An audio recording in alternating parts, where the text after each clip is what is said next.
bastante por el teléfono. Sí, yo aquí estoy borrando los chats y el historial de varios porque también se me llena. Yo creo que yo salí de uno que tenía el mismo circulito ese que usted tiene. ¿Ese era suyo? Pues yo no sé, tenemos varios grupos. Yo a ver, yo en qué grupo estamos. Eh, Usted está en el de Ciencias Militares, Reforma al Poder Judicial y Red de Militar y Policía. ¿Usted es militar o policía? ¿O fue? Militar. Ah, ok, perfecto. No, qué bueno Fui que, militar. qué bueno que me llama, pues. Ahorita estamos creando también la Red Colombiana de Reservistas y Veteranos, además de la Red Hispana de Militares y Policía. Entonces, pues me gustaría invitarlo a que nos ayude a cofundarlo. No sé si usted conoce al PRUP y a los de Faro. Conozco el Pro y el Faro, claro. Sí, ¿Usted es militar o policía? no, yo estudié en un colegio militar, pero yo no hice la carrera formalmente, pues. Ya entiendo. Usted no tiene un perfil. ¿Cuál? Señor, ¿Qué perfil es el suyo? yo, yo tengo programada la misión y visión del ejército y yo propuse por esa misma razón que hagamos un golpe militar democrático, no solo en contra de Petro, sino de los políticos, porque se nos están robando los recursos. Entonces, pues ese es el enfoque. Eso es lo que creo que Petro le llaman el famoso golpe blando, ¿no? ¿Usted está a favor de Petro o en contra de Petro? ¿Cómo? Claro que en contra. No, pues no todos están en contra, ¿no? Sí, de hecho yo hice un artículo ahorita dándole duro al M10, pero ahí no me lo han querido aceptar en la universidad. Me lo han devuelto varias veces. ¿En serio? Sí. Compártalo y lo compartimos y lo enviamos para cuestionarlo. Incluso si quiere cree un grupo sobre el artículo o hagamos un grupo sobre el M19 y con ese artículo invitamos gente que pues nos pongamos a discutir eso y hacemos llamadas sobre eso. También vamos a crear un partido que se llama Sensatos por Colombia. Vamos a invitar a unir los movimientos que han surgido y pues invitar a los colombianos a la sensatez, ¿no? Ya pues yo he conocido personas de todas las campañas, de todos los partidos políticos, de todas las campañas presidenciales y pues ahí se podemos ir uniendo a las Pero sí personas. se ve el resultado desde los grupos hacia la concertación de objetivos, porque yo me doy cuenta que pues los grupos normalmente o hasta ahora pues se queda todo ahí en la charla, Sí, no, en el discernimiento de los grupos. no, sí, ¿Usted señor. es profesional en qué? Yo he estudiado en varias cosas en la universidad, pero yo no me he graduado de nada. Pues porque yo he estudiado para aprender habilidades puntuales, no para terminar una carrera o una jerarquía puntual. Entonces yo he estudiado acorde a los retos que voy viendo que necesito, pero he estudiado economía, he estudiado algo de derecho, administración, mercadeo, ingeniería de sistema, ingeniería de diseño de producto. ¿Dónde encuentra ubicado usted? Yo ahorita estoy en Guarne, en Antioquia. Ah, ok. ¿Usted en qué parte está? Yo en Villao, Ah, genial. Villavicencio. Por allá estaba planeando algo con una persona, pero bueno, él tiene como problemas de drogadicción y pues es un líder allá en Villavicencio. De todas formas le voy a pasar el número para que hable con él, a ver qué puede organizar con él. Yo se lo presenté, usted conoce a Castrillón, ¿cierto? El Castrillón es el del PRU. Ujú. Y usted dice que una persona que tiene problemas de drogadicción habla de él. No, no, pues lo que pasa es que también estamos creando la red planetaria de drogadictos. Yo se lo presenté a Castrillón y se reunieron y todo, pero el Castrillón luego me Lo dijo que que... pasa es que Castrillón es un líder nocivo. A ver, Por, le cuento, yo soy santo primero en uso de buen retiro desde hace 4 años. sí. Me estoy graduando en politología y relaciones internacionales. Ah, excelente. Aquí estoy tratando de hacer un ejercicio en cuanto a lo que tiene que ver con la consolidación, la dignificación, la visibilización y la no estigmatización de la reserva activa militar. Ok. ¿Ya? Y me parece a mí que los postulados, las posturas de Castrillón son posturas nocivas, excluyentes, aventajadas, ¿sí? Sí. Porque un sujeto que no permite en donde hace una videoconferencia y no permite que asistamos suboficiales y oficiales, es un tipo totalmente excluyente. ¿Sí? ¿Sabe qué es lo que yo he notado? Pues yo de todos los Ajá. militares que he conocido, a mí me parece que Castrillón es uno de los que tiene mejor liderazgo. Lo que pasa es que Castrillón, para mí, está tratando de liderar más a los que fueron soldados y como tenía una autoridad dentro del ejército, yo pienso que él está tratando de ejercer ese liderazgo y que no le lleguen a dar órdenes. Pero yo de lo que he notado, de lo que ha hecho Castrillón, yo he ido a algunas reuniones, me ha invitado, yo pienso que es el que tiene una manera más democrática. Yo, por ejemplo, estoy tratando de ponerme de acuerdo con los del Faro. Yo primero no sé ni quiénes son los que están liderando el Faro, pero yo siento que eso es lo que pasa con Castrillón, eso es lo que yo he analizado. Ahora, yo llevo desde el 12 de febrero esperando a Castrillón que me iba a pasar las peticiones de ellos para las reservas y ellos planearon esa protesta desde esa fecha, desde antes de esa fecha que iba a empezar el primer supuesto paro, que no fue un paro. Lo que pasa es que sí, él tiene la forma de poder hacer ver que entiende, que sabe cositas, pero a veces se resbala mucho en el sentido de decir cosas que a mi modo de ver y en mi poco conocimiento son cosas que, por decirlo así de una forma coloquial, diría yo, sería tirarle pues piedras a la luna. Porque, por ejemplo, él trata de liderar a los soldados porque los soldados, hay unos muy inteligentes, pero en su gran mayoría, todos también, los oficiales también, porque habemos también muchos que pues ignoramos también bastante, ¿cierto? Uh-huh. Pero entonces lo que pasa ahí es que él, por ejemplo, aquel día hace una postura, él habló la vez pasada, y claro que tiene toda la razón, él habla de, se filtra, o sea, se centra mucho en la parte activa, y habla de que las primas, de que las anchetas, y siempre tratan de hacer ver que es que el soldado es el que le han atacado, al que le han dado duro, el que le más duro le ha tocado, de que son las bases, de que aquí, de que allá, y eso es mentira, ¿sí? Uh-huh. Y es mentira, ¿por qué? Porque la misma patria ha hecho de que la situación, el decreto 1793 y el decreto 1794, que es el decreto uno prestacional y el otro de carrera de los soldados profesionales, pues son totalmente nuevos. Si nosotros vemos, el soldado profesional salió como soldado voluntario en el 85, a la fecha llevan 38 años, o sea que los soldados que ahorita están pensionados llevan como apenas hace 8 años están saliendo. Y quiero decir que claro, se tienen que incluir. Pero si usted se pone a compararlos, porque es que eso es lo que tratan de hacer ellos, no hablo solo de Castellón, porque aquí en Villavicencio hay otro, y todos están cogiendo esa línea y no saben el daño que están haciendo. Ellos mismos están excluyendo. Entonces, si se pone usted a compararse, por ejemplo, hablemos de 1914, ¿ya? Que fue la creación de los... Ah, no, en 1918, 18 o 14, no me acuerdo bien. Uh-huh. Que fue la creación, 1914, que fue la creación de los suboficiales.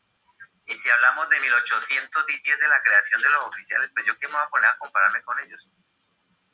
Ahora, ellos hablan de las bases que porque son los que fueron allá a la guerra fuimos todos. Y hablan de que ellos son las bases, mentira, las bases son de capitán para abajo, porque pues los capitanes y los tenientes y los subtenientes y los sargentos y los cabos y los soldados iban a la guerra y eran allá las bases, ¿cierto? Sí. Entonces hablan también de las mayorías y resulta que las mayorías también están equivocadas, porque el 65% de la reserva militar es suboficial. Los soldados ocupan el 25%.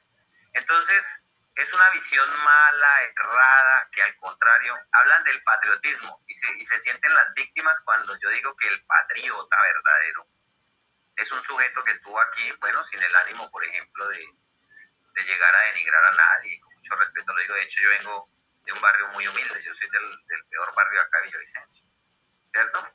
Sí. Y se ponen a hablar de que los oficiales, y esto yo no tengo nada en contra de los oficiales, pero también los respeto, pero tampoco me siento menos que ellos y siento que tenemos todas las mismas capacidades. Pero miremoslo de esta forma también, porque es que también excluyéndolos que porque fueron oficiales. Y me pongo yo a observar, por ejemplo, un loco que a los 18 años, para la época en que el oficial tenía que ser burgués, ¿sí? Entonces tenía que tener plata, medir un 80 de estatura y no sé qué. Bueno, eso era en esa época, ¿no? Sí. Tenía que tener cómo pagar la carrera. Eran sujetos que tenían billete. O sea, eran gente que tenían un modo económico solvente. Sí, porque después de un tiempo para acá empezaron a sacar los oficiales porque no dieron abasto las tropas, porque no habían mandos.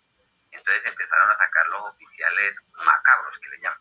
Yo no sé si usted tenga conocimiento de todo eso. No, no, no mucho. Entonces, ¿qué pasa con eso? Pues ahí sacaron suboficiales a ser oficiales y cuando salieron los cursos extraordinarios para suboficiales, que los soldados pudieron entrar también a ser suboficiales, ¿cierto? Que hubo una inclusión ahí de un tiempo para acá por el tiempo de la guerra, en donde las tropas se desdoblaron al doble y hasta al triple, ¿sí?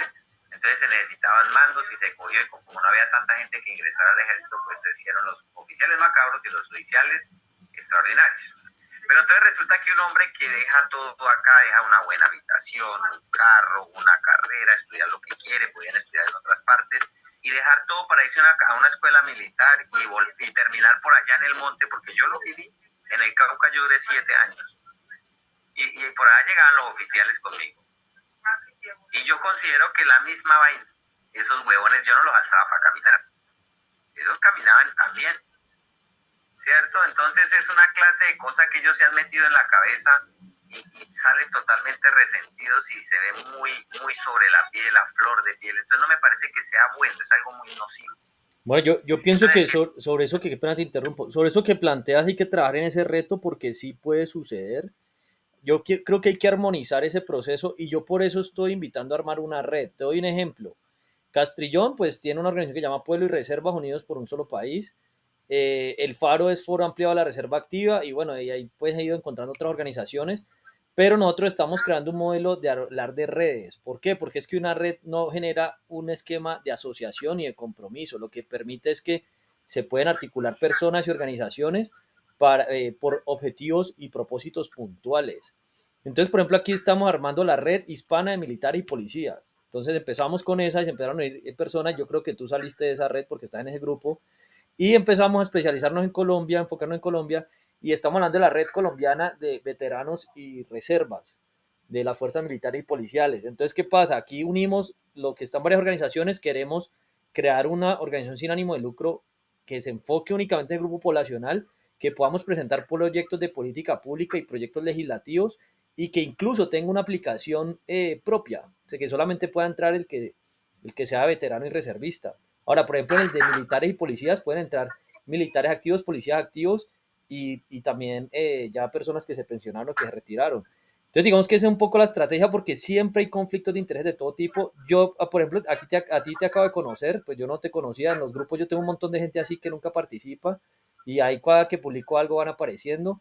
Pero te respondo también la pregunta que dijiste que si los grupos funcionan. Sí funciona, de hecho estamos tratando de crear nuestras propias tecnologías, nuestras propias plataformas y formalizar las organizaciones. Con Castrillón, yo qué fue el último que hablé, que íbamos a crear una organización sin ánimo de lucro para los reservistas y los veteranos. No he podido volver a hablar con él, escrito, debe estar muy ocupado.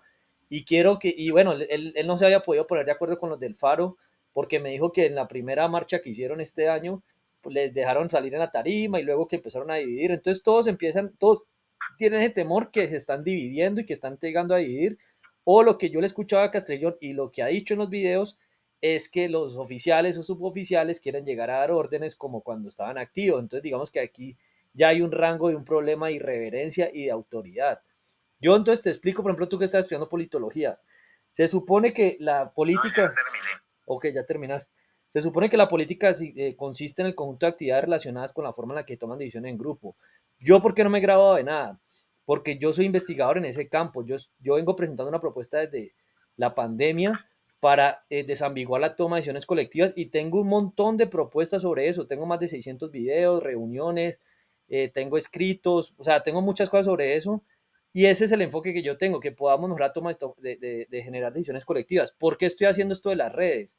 Para mejorar la forma en que toman decisiones colectivas e incluso hacer reformas constitucionales. Entonces, este tema, por ejemplo, que te decía, que afortunadamente no estaba a favor de Petro, entonces no me desgasto mucho convenciéndote por qué no seguir apoyando a Petro. Estamos Propuestas invitando, que, señor, déjame siga, siga, siga, yo lo escucho. termino esto y te dejo hablar. O sea, estamos Sí, sí, sí, invitando, yo lo llamo un golpe militar democrático porque los militares y los policías le dan más seriedad a lo que estamos haciendo. Petro ya está asustado que le está hablando un golpe blando y pues es que yo eso lo propuse desde el 12 de septiembre del año pasado y el plan era para el año pasado. Ahora, ¿en qué consiste? Que volvamos a hacer elecciones, ahora que hay elecciones municipales y departamentales, y que se escojan las nacionales. ¿Por qué? Porque yo estuve en la mayoría de las campañas presidenciales, al menos las que tenían pues gestión de voluntarios en redes sociales, y de todas me censuraron y éramos los candidatos del voto en blanco y los medios de comunicación nos censuraron y los mismos políticos. Entonces, si nosotros hubiésemos podido plantearle estas propuestas a las personas desde las campañas, posiblemente el voto en blanco hubiese ganado. Ahora, que acá no le estamos diciendo a Petro que lo vamos a bajar a las malas. Sencillamente estamos diciendo, volvamos a hacer elecciones, vuelva a lanzar, porque ustedes censuraron y Petro, a mí me bloquearon las redes sociales y yo ya tengo un montón de pruebas. No es solamente la censura en los medios de comunicación, en las redes sociales, tienen complicidad con todos estos políticos. ¿Por qué? Porque ellos son los mejores clientes. Entonces estamos montando una serie de demandas sobre eso y ahora que, por ejemplo, hay una marcha para el 20, yo estoy tratando de saber quiénes, bueno, ya ahí veo que están los de Pierre Gonzaga y William Vergara, los de la Gran Marcha Nacional, que están como ahí liderando otra vez eso. Está este J. Hernández, pero yo he estado tratando de convencerlos que organicemos las peticiones colectivas y que empecemos a negociar con reuniones públicas, virtuales y grabadas, que la gente las pueda ver, porque yo hago así, yo he hecho eso así y eso funciona muy bien. Entonces, por ejemplo, yo me reuní con la Secretaría de Transparencia de Presidencia el primer mes de posicionamiento de Petro, llegamos a unos acuerdos y lo han incumplido. Yo ahí tengo las pruebas, les vamos a meter unas tutelas.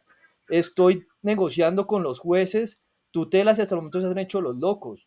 No hemos podido hacer nada. Pero entonces, si nosotros nos unimos para salir a marchar, a protestar, o así llega a tocar hacer paros, pero que tengamos propuestas y peticiones concretas. ¿Cuáles son las de los reservistas? ¿Cuáles son las de los indígenas? Por ejemplo, estamos creando la red hispana indígena, la red hispana de campesinos, ya tenemos los grupos, la red hispana de mujeres, la red hispana de afrodescendientes. Y de acuerdo a los grupos poblacionales se van creando la red hispana de víctimas de la violencia. Entonces, cuando empiezas a organizar a las personas así, se plantean, se organizan mejor los grupos poblacionales y se pueden plantear políticas públicas mucho más específicas. Yo eso lo vengo proponiendo desde la campaña de Fajardo. Yo presenté una propuesta de acción del empleo, la validó un consultor de Fajardo que trabajaba en el Banco Mundial, validó 22 de 24 objetivos, la mandé al gobierno de Petro, el Ministerio de Trabajo dijo que le iba a incluir en el Plan Nacional de Desarrollo y yo hasta el momento no he visto nada y ahí tengo la respuesta. Entonces, ¿qué pasa? Ellos armaron un Plan Nacional de Desarrollo y supuestamente teniendo en cuenta lo que proponía la población y a nosotros nos dijo que lo iba a incluir y no ha hecho nada. Y nos estamos pidiendo que nos deje presentar la propuesta. Entonces aquí sería muy bueno, por ejemplo, que tú la analices, la revises y luego hacemos una reunión, podemos invitar a Castrillón o los reservas que quieran que estén en los grupos y les explico cómo se aplica esa propuesta para los reservistas, puntualmente como grupo poblacional. Y vamos justificando cómo vamos montando las políticas públicas para justificar la protesta del 19 de julio que está liderada por los reservistas. Castrillón, por ejemplo, él no está de acuerdo que armar un golpe militar ni nada de eso, pues lógicamente es que eso pues uno se mete en problemas y ya has visto que 3 personas que se han tirado contra Petro pues aparecieron muertas, el policía, el de las bolsas y quién fue el otro, bueno, por ahí hay otro que también por ahí apareció muerto, que estaban mostrando cosas sobre Petro. Entonces, no sé, ahí sí te escucho, pues es un poco el plan a nivel general, no sé qué tal te parece y cómo crees que podamos Cuando avanzar. usted me habla de hispano, Sí, el plan hispano, la red hispana, sí. esto hace convergencia a demás países de Hispanoamérica. Sí, a todos los países que hablamos español. Lo que pasa es que la forma, pues si hablamos el mismo idioma, nos podemos ir entendiendo. Hay un problema y es que si tú miras las colonias inglesas, básicamente hay tres, de Estados Unidos, Canadá y Australia. Y nosotros, las colonias españolas, pues hay 21 países en el mundo que hablan español, hay 19, hay 20 colonias, hay un país en África. Entonces estamos invitando a que nos empecemos a unir los hispanos, que empecemos a trabajar de manera más coordinada porque por lo menos hablamos el mismo idioma. Y gran parte de lo que no hemos podido desarrollar es porque esto es un reguero de países, ¿no? Y eso no pasó con las colonias inglesas. Y eso tiene un tema de fondo por la misma forma de cómo funciona la lengua. Y yo he hablado con personas de España y ellos me plantean que España es una cultura cainita, o sea, como que por genética los que tenemos ascendencia española, tenemos como esa tendencia como de Caín y Abel de autodestruirnos y de pelearnos. Y en España también es difícil ese tema de la política, ¿no? Ellos me explicaron en un grupo de política de España varias cosas de las diferencias, pero hasta creo que somos más democráticos nosotros. Pero bueno, el hispano no sé si te responde la pregunta, eso que te, que te, Bueno, usted sabe bueno, me hablaba de que había unas colonias británicas, ¿sí? Inglesas. uh-huh. Era Canadá, Estados Unidos.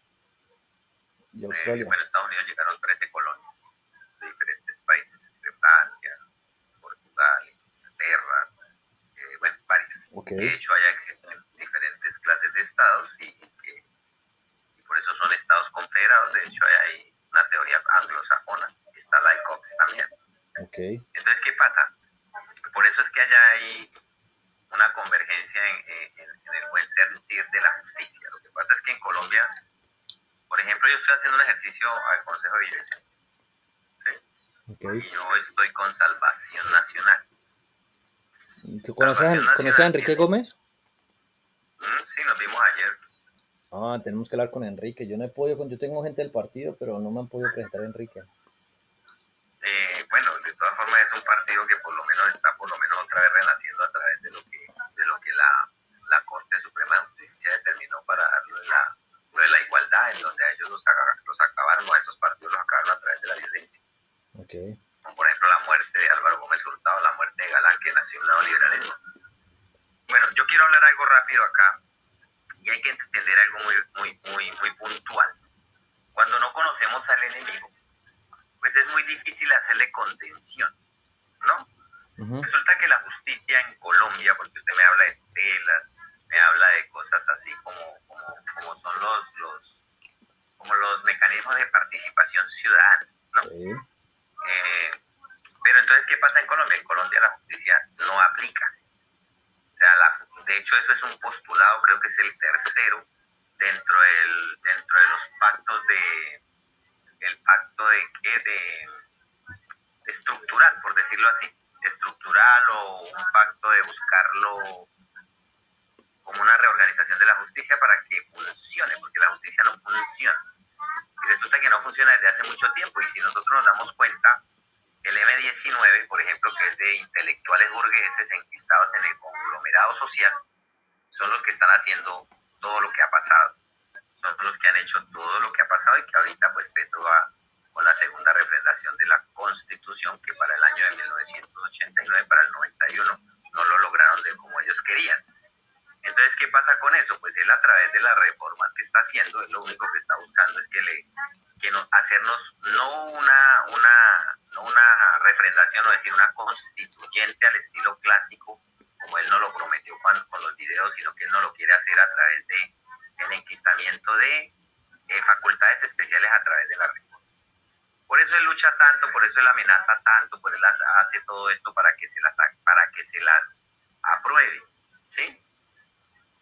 En medio de eso, nosotros, los que somos de la reserva activa y que hemos analizado, porque es que este enfrentamiento de Colombia ha sido jurídico en contra de nosotros, porque pues tenemos más de 7.000 hombres presos, y aparte de eso tenemos unas fuerzas militares que son, hablándolo desde la hegemonía, son civilistas, ¿sí? Desde la hegemonía cultural, porque pues lo que nos crearon fue una hegemonía cultural. En medio de eso, pues hablar de Hispanoamérica, de los países, yo estuve o tengo un convenio con una empresa peruana que se llama RINSA, en donde pues se trae educación de calidad. Pues la educación de calidad no es más que una educación en donde le permita a los jóvenes, uno, un libre pensamiento, y dos, hacer de esa educación de calidad una construcción para tejer sociedad. Porque pues no lo hemos logrado desde hace 60 años, porque si nosotros vemos en retrospectiva, analizamos que quién fue el que creó la Facultad de Relaciones Internacionales y Estudios Políticos de la Universidad Nacional en el año 77, si no estoy mal, fue el hermano de Carlos Pizarro. ¿Sí?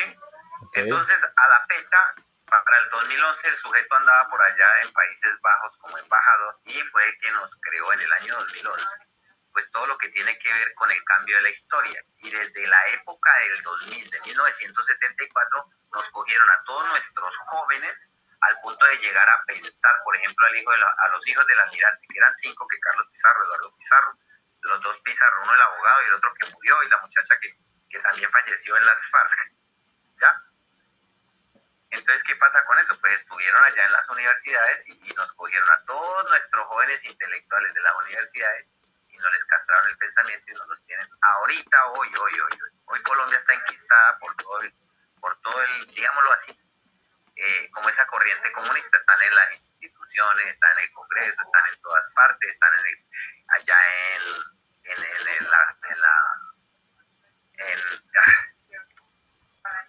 los jueces, en la Corte Suprema, están en el Consejo de Estado, están por ahí, incluso están en las fuerzas, están en todas partes. Por ejemplo, yo tengo la misma preocupación. Me parece a mí usted una persona muy inteligente, la verdad que sí. Uno escucha a las personas hablar y siente uno que hay un conocimiento amplio. Y bueno, pues eso me hace sentir a mí que Dios nos diera la oportunidad de distinguirnos y mirar y hablar, tomarnos un café, ¿sí? Sí, claro, Porque, eso. por ejemplo, yo aquí en Villavicencio, yo me retiro de los militares tradicionales, así como Castrillón, como todos los que viven peleando y agarrados ahí por una pendejada, una idiotez ahí de escalafón, de resentimiento, de pendejada, ¿sí? Y más bien busco otros, con los cuales, de hecho, ahorita al equipo viene un sargento primero, abogado, psicólogo, ha sido fiscal, a trabajar y a ser parte. ¿Qué se proyectó aquí o qué se está tratando de hacer? Y a mí sí me gustaría, por ejemplo, yo soy internacionalista, que se hicieran unas mesas de lo que usted está nombrando, de lo que usted está diciendo, pues porque las políticas públicas fue el sentir más grande que tiene la sociedad, y desde ahí es donde nace la política. Y resulta que la política, usted ha dado un concepto ahorita, y la política, pues, la ideología es una fuente de la política, así como la costumbre es una fuente del derecho, ¿sí? Entonces, a través de la ideología de alguien o de algo, o de varios, se reúne mucha gente y se crea un movimiento, se crea un partido, se crea así. Y en Colombia existen 2 clases de ideología, por decirlo de alguna forma. Por ejemplo, el M19 es socialdemócrata, que eso es más que el comunismo, por ejemplo, se ve en Estados Unidos. Y pues los otros son de un conservatismo. En Colombia no existe una derecha, existen 2 corrientes que vienen desde hace mucho tiempo y que finalmente ahorita están peleando todavía el poder.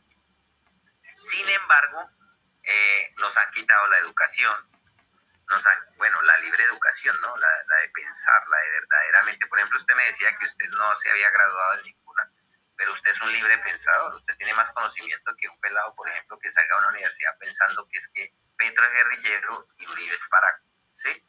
Porque es que eso es lo que nos está votando nuestra universidad. No todas, no todas. Tampoco generalizo. Pero en su gran mayoría lo que trata es de sesgarse esa educación para buscar un propósito en común, que cada uno tiene el propósito. En este caso, Petro nos quiere llevar a nosotros a una autocracia, en donde pues se mire como esos pasos de socialismo para llegar a un comunismo puro, pues que nunca ha existido, ni existirá, ni va a existir. Lo único que ha llevado a los estados es a la pobreza extrema. Y hoy a eso es que nos llevan. Sino que Colombia es subgéneres en el sentido, por ejemplo, de pensar que es que afuera habemos 240.000 hombres. 240.000 hombres que estuvimos en las fuerzas militares, por decirlo de alguna forma, ¿no? Es un dato exacto, no lo es. Pero es otro ejército, ¿cierto? Es otro ejército en donde están todas las capacidades. Está la inteligencia, está el francotirador, está el ametrallador, está el fusilero, está el ideólogo. Bueno, ideólogo no, está el de inteligencia o el analista, está el politólogo, el sociólogo. Bueno, no sé si habrá sociólogos acá. Pero si usted se pone a ver, por ejemplo, Eduardo Pizarro es sociólogo, ¿sí? Aparte de sociólogo es doctor en Relaciones Internacionales y Estudios Políticos, y él dijo que en Colombia nunca iba a haber un golpe de Estado militar, porque pues sí, tiene la razón, nos han amarrado las manos. De hecho, la violencia se pasó por encima de la fuerza legítima de un Estado, y aparte de eso las minorías nos montaron a las mayorías. Sí, a través de una situación que se llama la reingeniería del lenguaje. ¿Sí? Entonces, hacerle frente a esta corriente que es Bastaban. Imagínense, tienen un presidente. Ahora, una cosa es la contrainteligencia y otra cosa es la inteligencia. Resulta que en la contrainteligencia se conspira y hay países que de la Unión Soviética, usted sabe porque usted se ve que sabe bastante, cuando nace la Guerra Fría por allá. No, pues yo historia casi no estudio, la verdad es que no.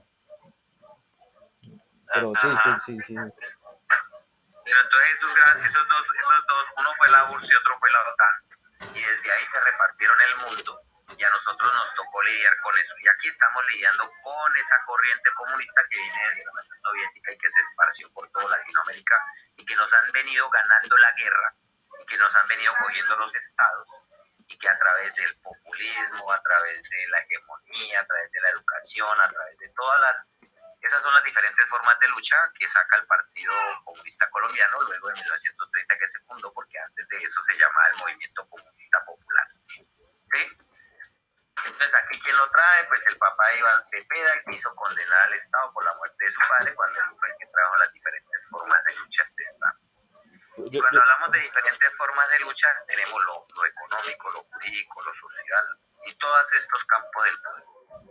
¿Sí? En donde pues sí tenemos que hacer una tarea muy juiciosa en poder analizar, por ejemplo, yo siempre les digo que la continuación de la guerra se llama política y la guerra es la continuación de la diplomacia, sino que se hace por otros medios en cada uno de sus estadios. A nosotros nos vendieron la idea porque pues en el año de 1950-51, pues Gómez, Laureano Gómez le dieron golpe de Estado, se lo dio este señor el teniente Raspinilla, y él nos volvió a políticos por allá en el año 53, más o menos 57, y acá la gente todavía sigue creyendo que es que somos apolíticos y consideramos todavía que es que nosotros nos paramos 2000 en la Plaza de Armas y podemos generar algún efecto sin hacer o sin tomar vías de hecho, ¿sí? Es a lo que quieren orientar, pero finalmente no funciona. Pues yo te digo una cosa, José, nosotros ahorita sería bueno que revisaras, me gusta mucho que tienes un contexto muy claro de la historia. Nosotros ahorita estamos haciendo un proceso de programación neurolingüística, por ejemplo, en mi caso, como aporte al campo de conocimiento que te mencioné de la toma de decisiones colectivas, hay un problema en la ciencia que llama el reduccionismo científico. Y es decir, nosotros ahorita estamos interpretando las sociedades por clasificando a las personas que si eres de izquierda o si eres de derecha, y bueno, en fin, todo este esquema, si eres socialista, capitalista, comunista, y así no funciona la realidad, es decir, la realidad es mucho más compleja y yo lo que estoy haciendo justamente con esa propuesta que te digo, que ya te estoy empezando a enviar información mientras hablamos, es una propuesta de cooperación para desambiguar la toma de decisiones colectivas y para cuantificar los fenómenos. Un ejemplo, yo planteo que el mejor modelo es el sociocapitalismo. ¿En qué consiste esto? Un ejemplo, Ecopetrol. Ecopetrol es una empresa de economía mixta y genera muy buenas utilidades para el Estado, con eso se hace política pública y también pues tiene acciones para repartir entre inversores privados o como está en la bolsa, pues un fondo de pensiones puede invertir en esta empresa. Pero bueno, el caso es que para mí los bancos, por ejemplo, deberían de ser público-privados. Petro en el plan de gobierno propuso un banco público para las víctimas del gota a gota, asunto que ni siquiera eso ha empezado. Pero si los bancos, por ejemplo, son un 91% del Estado, o un 90.9 y un 9.99 privados, las personas pagaríamos menos impuestos porque el Estado tiene ingresos por intereses y no estaríamos repartiendo esos intereses en utilidades para los bancos privados. Ahora, ¿qué hay que hacer también? Hay que entrenar veedores. Y eso es una política, por ejemplo, van a socializar un poco más la salud. Pues si se hace una política de socialización, hay que acompañar a una política anticorrupción con veedores. También estamos armando la red hispana de veedores anticorrupción. Estamos negociando con el Estado que nos permita hacer un diagnóstico del uso de inteligencia artificial para reducir la corrupción, descongestionar el sistema judicial y reducir los gastos administrativos. Asunto que no nos han dejado hacer. Entonces, todas estas marchas... El blockchain lo hablaba usted. Y el blockchain es un libro contable digital que no permite la corrupción. No, pero eso, pues blockchain, y a mí, pues no es que eso sirva para como tal, eso pues al final necesita que que se tengan tarjetas gráficas distribuidas, y a mí esa tecnología pues no me parece que en términos de eficiencia energética sea buena, pero bueno, eso no es un tema de esta discusión ahora. Pero con inteligencia artificial, que es la tecnología más puntual, sí se puede reducir la corrupción. Ya hemos tenido reuniones con un experto alemán que es postdoctor en ese campo, y tiene hasta una red internacional. Y ni la Contraloría, ni nadie, ni esa Secretaría de Transparencia que supuestamente lucha por la corrupción, nadie quiso ir a esa reunión, y la reunión está grabada. Pero eso indica que ellos no quieren hacer nada en contra de la corrupción. Hasta Gustavo Bolívar por ahí una vez me dio like en 2 tweets de Regular Tres Cuartos que le parecía bueno la inteligencia artificial. A mí me dio el número de Pierre Onzaga, las personas de la campaña de Salvación Nacional. Pierre Onzaga llegó a decir en su momento que listo, que hiciéramos la reunión y que nos reuniéramos, y Pierre Onzaga me empezó a bloquear, me sacó, que era petrista. El asunto es que hay un problema de división muy grande, y hay que hacer un ejercicio de dejar de pensar que esas divisiones nos deberían seguir eh, influenciando. Yo, de las personas que conozco, creo que eres uno de los mejores candidatos políticos que hay en este momento. Nosotros también estamos creando la red colombiana de aspirantes al consejo y concejales. Entonces, en este caso, te invito a ese grupo tiene como 50 personas, yo conozco algunos ya que han estado por ahí, no hemos vuelto a tener reuniones, y estamos armando la red hispana de candidatos políticos. Este tema nuevamente de la red hispana, pues hay que empezar en Colombia. Yo ahorita pedí asilo, yo estaba pidiendo asilo político en Estados Unidos, me tuve que venir porque no me dieron autorización de empleo, me iba a quedar en la calle.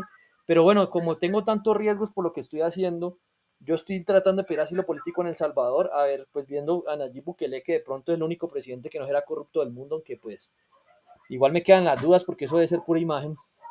Y ya le mandé una propuesta y me han aceptado 2 personas de la presidencia de El Salvador, pero no me han concretado nada y bueno, no he tenido tiempo de revisar los correos. El caso es que pues sería bueno que conociera el contexto de lo que se ha venido hilando. Me preguntaste al principio que si este tema de los grupos funciona.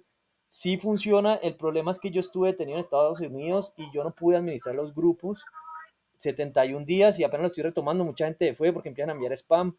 Y pues yo apenas voy viendo, envío mensajes y va apareciendo la gente. Así como tú me escribiste, así todos los días pasa con personas nuevas que escriben porque vieron algo que se está haciendo. Por ejemplo, nosotros recibimos una amenaza el 13 de noviembre, me llegaron a mí a la finca. Yo puse la denuncia en la fiscalía el 18 de noviembre del año pasado porque 2 personas de la Secretaría de Transparencia con las que me reuní me dijeron vaya a la fiscalía y planteé que va a cooperar como investigador. Han pasado más de 200 días y no se ha hecho nada. No hemos hecho nada. Yo estaba grabando la reunión para dejar pruebas, no me dejaron grabarla, o sea que me dieron cuenta que la estaba grabando, me están espiando los celulares, me están chuzando, porque no hay otra manera que se dieran cuenta. Y bueno, el asunto es que hoy hice un video para plantear cómo debería la fiscalía investigar lo que yo denuncié, porque es que yo estuve en la campaña de Petro. Y con lo que yo estoy proponiendo, Petro, pues esa es una caída. A mí me parece que a Petro hay que atacarlo de todas las maneras posibles y presionarlo de todas las maneras posibles. Participó en la campaña de Petro, usted trabajaba con Petro. No, la persona que me la presentó, yo le dije, yo creo que ahora una semana en esa campaña. La historia es la siguiente. A mí me presentaron a Ricardo Roa, que fue el gerente de la campaña, ahora es el gerente de Ecopetrol. Yo les hice una propuesta, pues ellos no querían, era para que me invitaran porque yo estaba apoyando votar el voto, yo estaba apoyando el voto en blanco. La propuesta la aceptaron, y después de que la aceptaron, yo les saqué 106 preguntas al plan de gobierno, 106 preguntas cuantitativas, porque yo fui precandidato al Congreso, al Senado, y yo vengo proponiendo que hay que legislar la comunicación engañosa en la política. Y eso va acompañado de un simulador de recursos sociales y estatales. Pero bueno, eso te lo voy explicando en el proceso, y tengo videos, lo podemos hablar en otra reunión. Pero bueno, yo saqué esas 106 preguntas y ahí me sacaron. Yo sabía que me iban a sacar. Pero ¿qué pasa? Yo había hecho más o menos lo mismo con Fajardo. Yo a Fajardo le saqué las preguntas de la página, ni siquiera me leí el plan de gobierno. Y le dije a Rodolfo que si me da una cita virtual, yo me leía el plan de gobierno de él para hacerle lo mismo. Entonces, ¿qué pasa? Si yo salía con el voto en blanco a plantear la importancia de hacer esto, Petro estoy seguro que no iba a ganar. ¿Por qué? Porque es que de entrada ya le decía que eso era inviable. Entonces a mí me censuraron con la propuesta que está, y me censuraron desde que era precandidato al Congreso. O sea que no me dejaron hacer nada, y eso es, pues yo estoy planteando que por eso el voto en blanco pudo haber ganado. Y si yo hubiese sido congresista, pues quizás no me hubiesen censurado menos.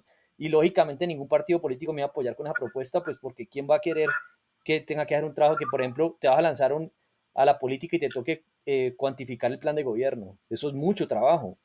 Y un político gana es hablando carreta. Ay, sí, que va a hacer hospitales, les voy a prometer esto, la carretera, y que va a hacer el cambio, la educación, y no hacen nada concreto. Entonces, bueno, eso es una propuesta de fondo.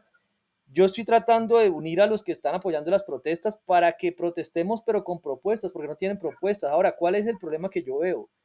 Que los que están apoyando las protestas tienen conflictos de intereses con el uribismo, pues por ejemplo en tu caso que sí estás directamente con esta campaña, pero ellos llegan hasta un punto y a mí me parece que Enrique Gómez tiene ahí algo con la GPS o con los accionistas, tiene que tener su conflicto de intereses, porque yo digo una cosa, supongamos que se haga una reforma a la salud en la que se socialicen más las organizaciones. A mí como usuario del sistema de salud, a mí no me interesa pagar para que le queden utilidades a las personas. Ahora, tampoco me interesa pagar para que el sistema se desbarate y se roben el dinero de los políticos administrando la GPS o la GPS no, el sistema de salud, como es lo que trata de hacer Petro. Entonces, si se supone que van a hacer una socialización de las GPS, pues venga, hagamos una política pública de entrenamiento de veedores.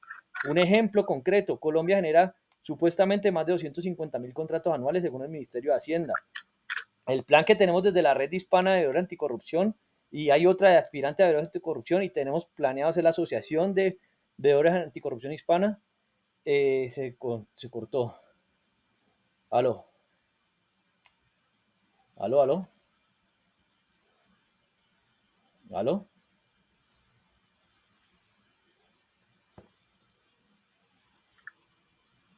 Aló, aló, aló. aló, sí, se cortó. ¿Me escucha? Bueno, el plan que hay es entrenar al menos 250.000 veedores, pues para que una persona se apersone de al menos un contrato, porque es que pues un contrato grande, depende del tamaño, ¿no? Pero al menos entrenar a esa cantidad de personas. Yo ya me he reunido con Transparencia Internacional, le he planteado esa propuesta al Ministerio de Educación, a la Contraloría, y no quieren. Y hay que hacer un montón de cambios en el SECOP, pero bueno, ese es el asunto. Entonces, poco a poco, pues vamos sumando personas.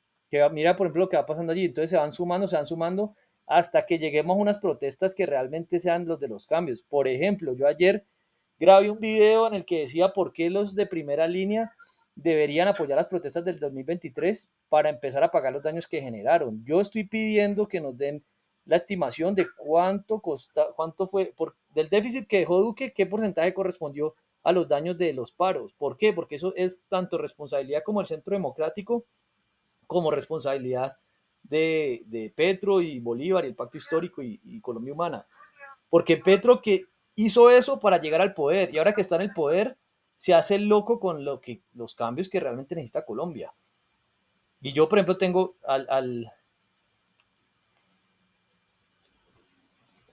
aló, aló.